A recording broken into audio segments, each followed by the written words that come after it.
Hello, friends. Tell me, have you ever sat down to a meal and thought, this just doesn't give me the same pep it used to?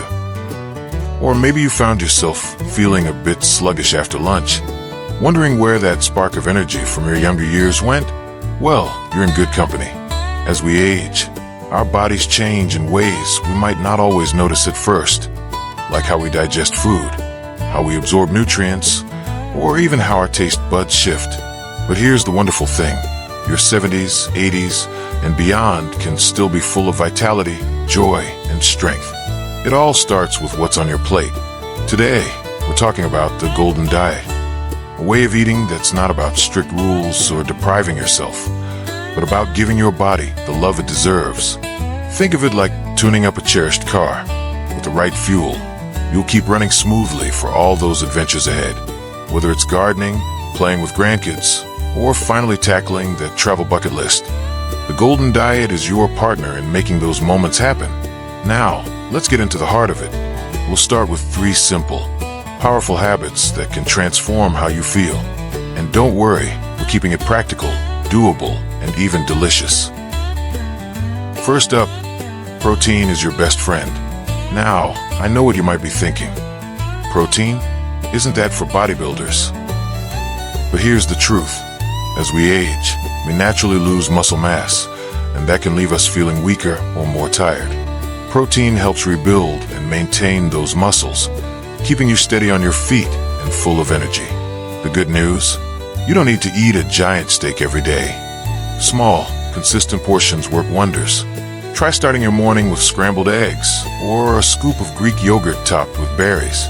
If you're plant-based, lentils in a cozy soup or a handful of almonds as a snack are fantastic options. And here's a tip from my neighbor George. He blends a spoonful of peanut butter into his oatmeal every morning. He's 82 and still chops his own firewood. The key is to spread your protein throughout the day. Think of it like stoking a fire. Little bits of fuel keep the flame burning bright. Next, let's talk about something we all know but often overlook: hydration. As we get older, our sense of thirst isn't as sharp as it once was. It's easy to forget to sip water until we're already parched. But dehydration can sneak up on you, causing fatigue, dizziness, or even confusion. So let's make hydration effortless. Keep a colorful pitcher of water on the counter. Add lemon slices, cucumber, or a sprig of mint to make it inviting. Herbal teas count too. My friend Edna swears by her 3 o'clock tea ritual.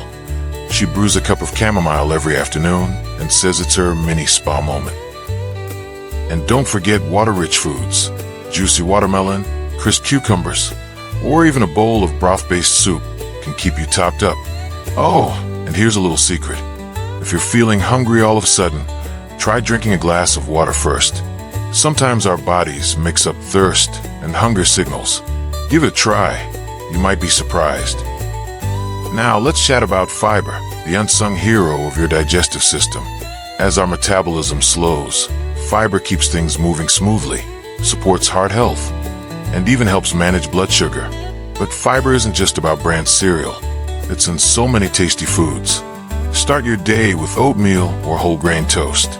Toss a handful of spinach into scrambled eggs, or snack on crunchy carrots and hummus. And berries? They're nature's candy, packed with fiber and antioxidants. My cousin Shirley makes a big pot of vegetable chili every Sunday, loaded with beans, tomatoes, and peppers. It's her weekly reset for her gut. But here's the golden rule.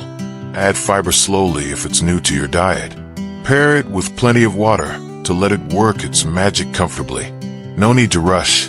Your body will thank you for the gentle care.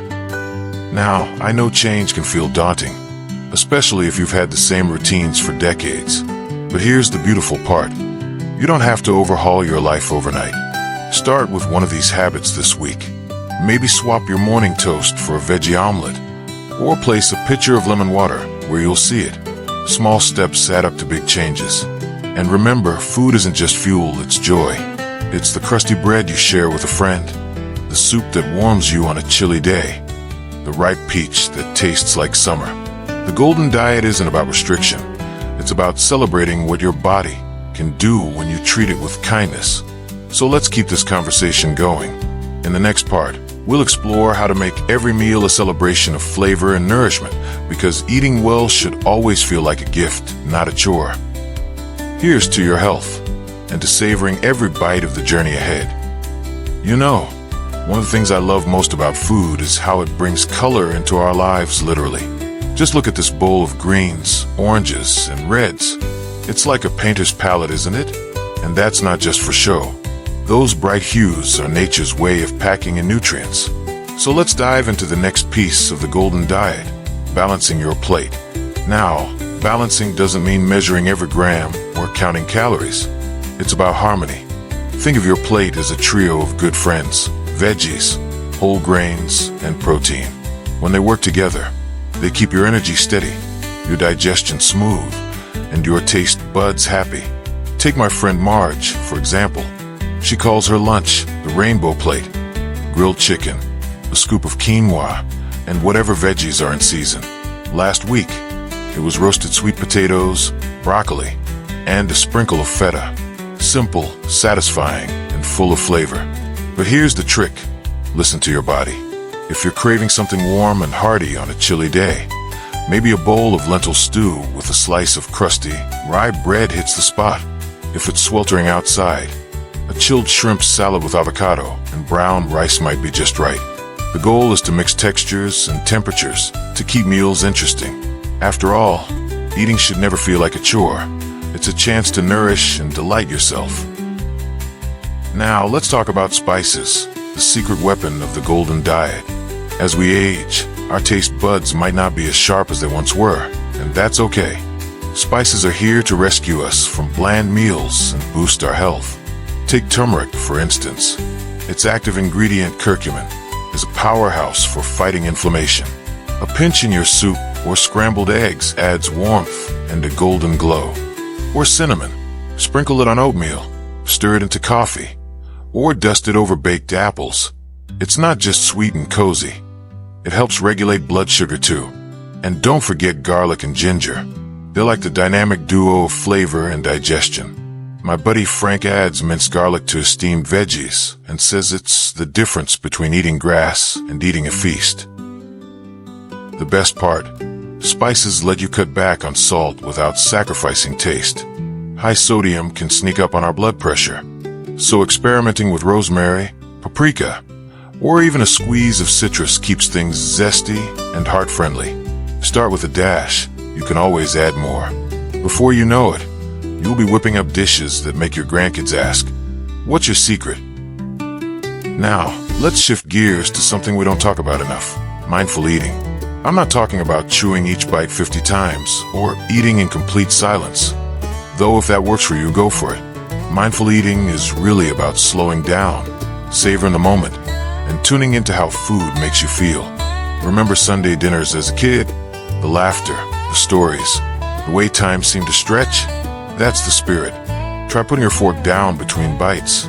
Notice the crunch of a carrot, the creaminess of mashed potatoes, the tang of a ripe strawberry. It's not just about taste, it's about gratitude. My Aunt Clara used to say, "Every meal is a gift, unwrap it slowly." And here's a bonus. Eating mindfully helps your body recognize when it's full. No more finishing that entire portion just because it's there. Save room for life's little joys, like a square of dark chocolate with your afternoon tea, or a handful of toasted almonds. Food is meant to be enjoyed, not rushed. Now, I know what some of you might be thinking. This sounds lovely, but what if cooking feels like too much work these days? That's where simplicity shines. You don't need fancy gadgets or hours in the kitchen. Keep it easy. Roast a tray of veggies while you're watching the news. Use frozen spinach. It's just as nutritious as fresh. And when you're tired, a smoothie with yogurt, frozen berries, and a spoonful of oats is a meal in minutes. The golden diet isn't about perfection. It's about progress. Maybe this week, you'll try adding a new spice to your pantry. Or you'll share a meal with a friend, savoring both the food and the company. Small choices, day by day, become lifelong habits. And those habits, they're the building blocks of a vibrant, joyful life. Next time, we'll explore how to keep the spark alive in your golden diet journey. because staying motivated and adapting to changes is just as important as what's on your plate. Until then, why not share one of your favorite food traditions in the comments? I'd love to hear how you make meals special. There's something special about flipping through an old recipe book, isn't there? The splatters on the pages, the notes in the margins, add extra cinnamon, or grandma's secret ingredient. Those recipes tell our stories. But just like life, our needs and tastes evolve. Maybe that family famous casserole feels too heavy now, or your appetite isn't what it used to be. That's okay. The golden diet isn't about clinging to the past. It's about embracing the present with creativity and grace. Let's start with adapting to your changing needs. As we age, our bodies might ask for smaller portions, softer textures, or more frequent snacks. Listen to those cues. They're not limitations, just new guidelines. Take my friend Helen, for example. She adores her lasagna, but found it harder to digest. So she reinvented it. Now she layers zucchini slices instead of pasta, adds a lean turkey ragu, and tops it with creamy ricotta. She says it's even better than the original, and she gets to enjoy it without a nap afterward.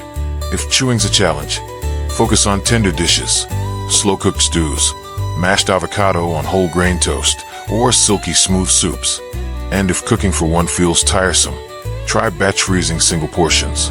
That way, you're never stuck with leftovers for days. Remember, nourishing yourself is an act of love, no matter how simple the meal.